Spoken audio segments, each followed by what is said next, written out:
special education for it. You don't need a special degree in it. You don't even need to take workshops in it. Most of the writers I know who are very successfully published came to it from other careers, and they did it because they like to tell stories. Now, I knew I was a writer when I was 7 years old. I wrote my first book when I was 7, and it was about my dead cat. And I even bound it together with needle and thread, and I still have it. But even though I knew then that I wanted to be a writer, when I told my father, he told me, don't do it because there is never any money to be made as a writer. So instead, he convinced me to go to medical school, and that's how I ended up as a doctor. I practiced medicine for a while and then went on maternity leave with 2 young sons, and that was when I got back to writing and wrote my first book when my children were very young and both very good sleepers in their cribs. So I've sort of taken a circuitous route from writing to medicine and back to writing again. And you'll find that a lot of writers, when you talk to them, will say they knew they were authors when they were 7 years old. They often went to something else because they could not make a living at it. And then eventually that writing bug never left them, and they had to get back to it. So my first novels were romantic suspense novels. I know a lot of people are surprised to find out that I used to write for Harlequin books. There's little paperback books that you see in the grocery store. However, my Harlequin books were a little different in that they always had mystery in them. And I recall that the very first book I wrote for Harlequin was called Call After Midnight. And my editor at Harlequin said, have you counted how many people you killed in that book?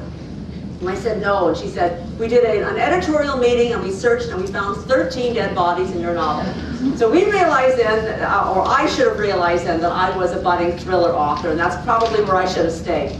So I wrote 9 romantic suspense novels, and then my career changed again. This is I think my talk is going to be more about how a writing career is never a straight path. It often goes veers left and right. I had a conversation with a homicide detective who had been traveling in Russia, and the Russian cops told him that children were disappearing from the streets of Moscow, and they were convinced these children were being shipped to the Middle East as organ donors. Now that was a horrifying thought for me, and 2 weeks later I couldn't stop thinking about these children kidnapped, cut open, and their hearts removed and transplanted into wealthy, sick recipients. And because I couldn't stop thinking about it, I knew this was going to be the subject of my next book.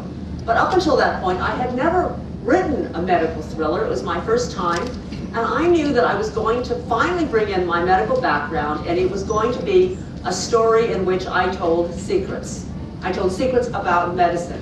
And this is a principle that I try to do when I write my books. I try to take you behind the doors of the operating room, take you behind the doors of the autopsy room, because I know people want to know, but we don't want you to know. We want to know what the secret handshake is. And I'm going to try and explain to you what the secret handshake is. Let me wait just a second.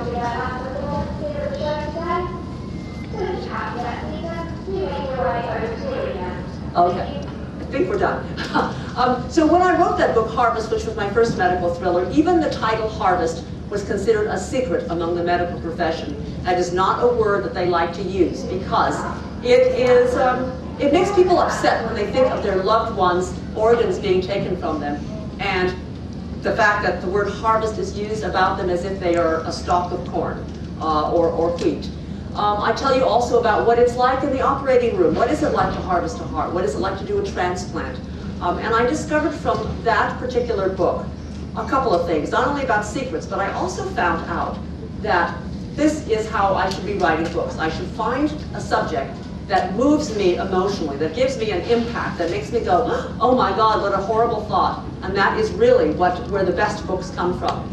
Now, some ideas come from, as I mentioned, conversations. I've also had an idea that was given to me by a reader.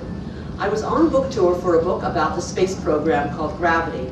And I was in a bookstore in California, and one of my readers stood up, a very normal-looking woman, and she said, I'm not interested about the space program. I want you to write about something I am interested in. And I said, what's that? And she said, serial killers and twisted sex.